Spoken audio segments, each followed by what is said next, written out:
December 3 నాడు 2023 ఫలితాలు వస్తాయి. డిసెంబర్ 7 నాడు మేము బాధ్యతలు చేపట్టి 90 రోజులలో 30,000 ప్రభుత్వ ఉద్యోగ ఖాళీలను భర్తీ చేసి ఎవరికైనా అనుమానం ఉంటే లెక్క పెట్టుకోండి అని చెప్పి ఎల్బీ స్టేడియంలో ఎన్నికైన అభ్యర్థులతో పాటు విద్యార్థులు వాళ్ళ తల్లిదండ్రులు వాళ్ళ కుటుంబ సభ్యుల యొక్క కళ్ళల్లో ఆనందం చూస్తూ 90 రోజుల్లో 30,000 ఉద్యోగ నియామక పత్రాలు ఎల్బీ స్టేడియంలో ఎక్కడైతే మేము ఉద్యోగ ప్రమాణం చేసినామో అక్కడే వాళ్ళకు కూడా ఉద్యోగ ప్రమాణం చేయించి ఉద్యోగ పత్రాలు 90 రోజుల్లో 30,000 ఇవ్వడం జరిగింది.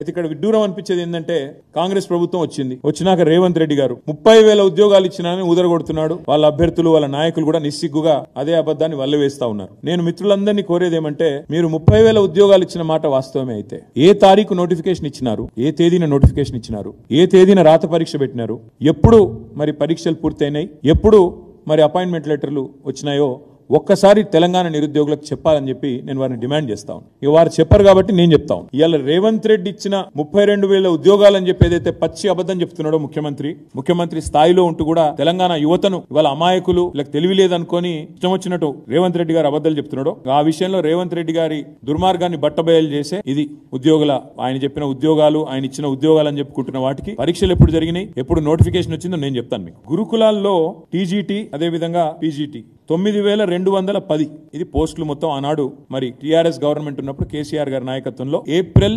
2023లో నోటిఫికేషన్ ఇచ్చింది కేసీఆర్ గవర్నమెంట్. పరీక్షలు నిర్వహించింది ఆగస్టు 2023లో కేసీఆర్ గవర్నమెంట్. కానీ ఫలితాలు విడుదలైంది ఫిబ్రవరి 2024లో రేవంత్ రెడ్డి గవర్నమెంట్ వచ్చినాక ఫలితాలు విడుదలైనాయి. అంటే ఈ పోస్టులను కూడా తన ఖాతాలో వేసుకోవడం అనేది నిజంగా ముఖ్యమంత్రి రేవంత్ రెడ్డి యొక్క రాజకీయ దివాలా కోరుతనానికి తెలంగాణ ప్రజల చైతన్యం చాలా తక్కువ అని చెప్పి ఆయన అంచనా వేస్తున్నాడనడానికి ఇదొక సంకేతం. ఇంకొక మాట, పోలీస్ శాఖలో 17,516 ఉద్యోగాలు పోలీస్ రిక్రూట్మెంట్ బోర్డు ద్వారా నోటిఫికేషన్ ఇచ్చింది ఏప్రిల్ 2022.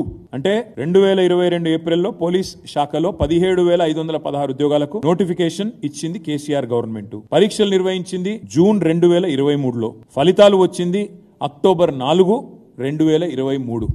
కానీ అప్పటికే ఎన్నికల కోడ్ వచ్చి కాబట్టి పోలీస్ శాఖలో కానిస్టేబుల్ ఉద్యోగాల నియామకం మొత్తం 17,516 పూర్తయింది మొత్తం కేసీఆర్ గవర్నమెంట్లోనే.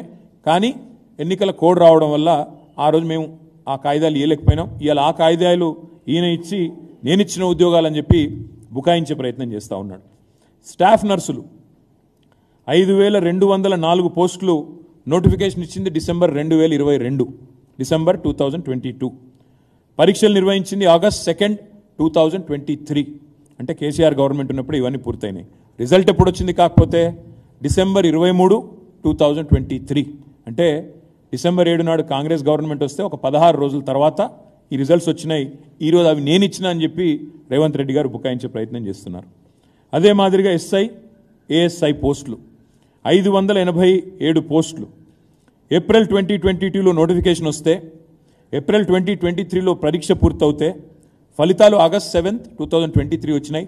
కొన్ని న్యాయపరమైన చిక్కుల వల్ల వాటికి మేము నియామక పత్రాలు అందజేయలేకపోయినాం. ఇవాళ 587 కూడా నేను ఇచ్చినా అని చెప్పి రేవంత్ రెడ్డి గారు మొత్తం ఏదైతే 30,000 ఉద్యోగాలు ఇచ్చినా అని చెప్తుండో దాని యొక్క పూర్తి వివరాలు ఇది నేను మీకు అందజేస్తాను. 32,517 ఈ లెక్క ఎందుకు చెప్తా ఉన్నా మీకంటే కేసీఆర్ గవర్నమెంట్ ఉన్నప్పుడు 1,60,083 ఉద్యోగాల భర్తీ పూర్తి చేసినాం, పత్రాలు ఇచ్చినాం. వాళ్ళందరూ ఇప్పుడు జీతాలు కూడా తీసుకుంటా ఉన్నారు.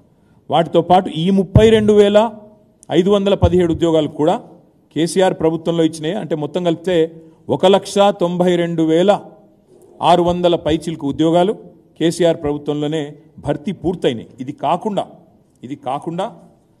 కాకుండా ఇంకా ఇంపార్టెంట్ పాయింట్, ఇది ఇంకొక మాట. మీకు ఏమైనా అనుమానం ఉంటే ఏ డిపార్ట్మెంటు ఏందని మొత్తం వివరాలు ఉన్నాయి.